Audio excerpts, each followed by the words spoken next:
Hi friends, welcome to my Dubai channel, and in this video we're going to talk about emergency brake in Smartyard test.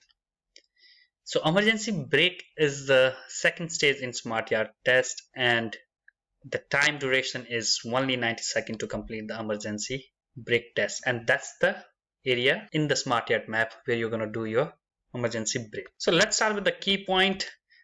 In emergency brake, what you need to do is you need to stop your car between these two white lines, as you can see in the screen, this one and this one. So as soon as your car crosses this sensor, the monitor screen will say it's your emergency test. Now what you need to do is you need to maintain the speed between 25 to 30.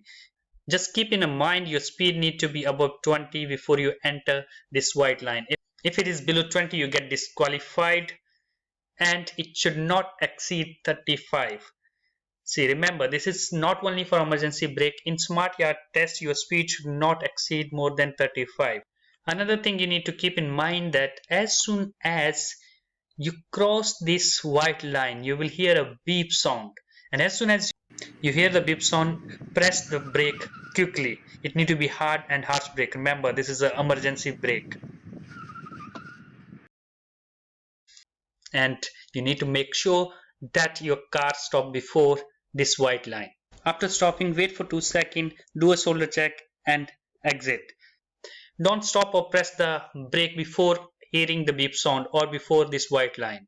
You need to make sure you press it once you cross the white line and you stop before this white line. This is easy. Another thing you need to keep in your mind is don't remove your hands from the steering. You should be holding the steering with both the hands.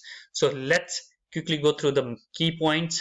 The timeline is only 90 seconds. Touching the entry white line at less than 20 km per hour is a failure. Touching the exit line without completing the maneuver is also a failure.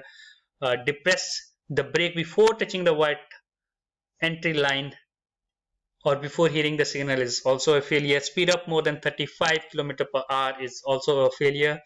Exceeding allowed time to complete the maneuver is also a failure. Unable to stop within the stipulated distance is also a failure. So these are the key points to keep in mind for emergency brake test.